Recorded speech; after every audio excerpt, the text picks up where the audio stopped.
आज से संसद का मानसून सत्र होने जा रहा है। 13 अगस्त तक चलने वाले मानसून सत्र के दौरान मोदी सरकार 7 बिल लाएगी। पहले ही दिन सत्ता और विपक्ष के बीच तीखी टक्कर के आसार हैं। विपक्ष नीट, पेपर लीक, राम मंदिर चढ़ावा विवाद के साथ साथ कई मुद्दों पर सरकार को घेरने की रणनीति बना चुका है। सबसे बड़ा सस्पेंस परिसीमन और महिला आरक्षण विधेयक को लेकर है। बदले राजनीतिक समीकरणों और लोकसभा के नए नंबर गेम ने सरकार की उम्मीदें बढ़ा दी हैं। तो वहीं सर्वदलीय बैठक में टीएमसी के बागी सांसदों को बुलाने पर विपक्ष के वॉकआउट ने सत्र शुरू होने से पहले ही सियासी तापमान भी बढ़ा दिया है। हालांकि सरकार ने सभी मुद्दों पर चर्चा का आश्वासन दिया है विपक्ष को। मानसून सत्र में सरकार से काफी ज्यादा सवाल पूछने वाली है विपक्ष और पूरी तैयारी के साथ नीट, पेपर लीक और चढ़ावा चोरी के मुद्दे को जो है सरकार के सामने रखेगी। और ऐसे में सरकार ने यह आश्वासन भी दिया है कि इन सभी सवालों का जवाब आज मानसून सत्र में मिलेगा।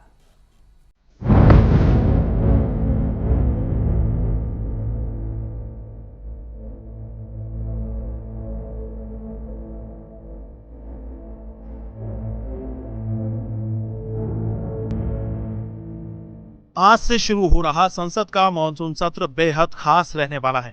खास इसीलिए कि 13 अगस्त तक चलने वाले इस सत्र में मोदी सरकार कई अहम बिल लाने जा रही है। तो विपक्ष ने भी सरकार को घेरने के लिए अपनी रणनीति बना ली है।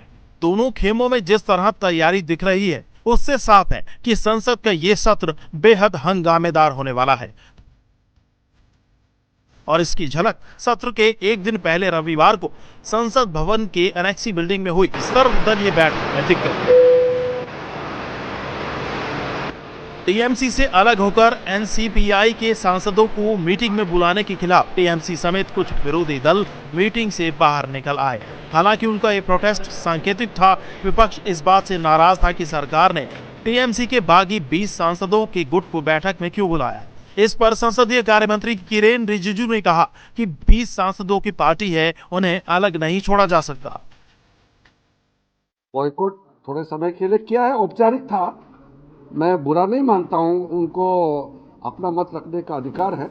लेकिन एनसीपीआई 20 लोकसभा सांसदों ने हस्ताक्षर करके लोकसभा स्पीकर के पास नए पार्टी में ज्वाइन करने का और संसद में अलग से बैठने का व्यवस्था के लिए मांग किया हुआ है और ये नियम के तहत है और ये स्पीकर साहब का कंसिडरेशन में है। जब ये स्पीकर साहब का कंसिडरेशन में है और 20 सांसद है, उसको हम वंचित कैसे कर सकते हैं? लोकसभा सबका है। Congress in the list provided by the table office is shown to be 28 members. These so-called rebel 20 MPs, their merger has not been approved by the Speaker. The 20 disqualification petitions are still pending. After the 91st Amendment, there is no room for a separate block. So on what grounds did the Parliamentary Affairs Minister extend an invitation to these 20 rebel MPs and how are they attending this meeting? We have registered our strong protest and walked out as a symbol of our protest. Monsoon सत्र के पहले दिन गृह मंत्री अमित शाह राज्यसभा में वंदे मातरम से जुड़ा bill पेश करेंगे। साथ ही राज्यसभा के बिजनेस एडवाइजरी कमेटी की बैठक आज दोपहर 1 बजे होगी। वंदे मातरम से जुड़ा बिल लाने के पीछे सरकार का मकसद राष्ट्रीय गीत वंदे मातरम को वही कानूनी और कानूनी सुरक्षा देना है जो अभी राष्ट्रगान जन गण मन को मिली हुई है। अगर ये बिल लागू होता है तो ये राष्ट्रीय सम्मान के अपमान की रोकथाम एक्ट में बदलाव करेगा। इसके बाद वंदे मातरम का अपमान करना एक सजा वाला अपराध बन जाएगा। साथ ही कानूनी सुरक्षा के मामले में इसे राष्ट्रीय गान के बराबर हो जाएगा। तो वहीं इस कानून के लागू होने के बाद अगर कोई भी जानबूझकर राष्ट्रीय गीत का अपमान करता है या गाने में रुकावट डालता है तो उसे 3 साल तक की सजा हो सकती है, यानी कि जेल हो सकती है, जुर्माना या फिर दोनों हो सकते हैं।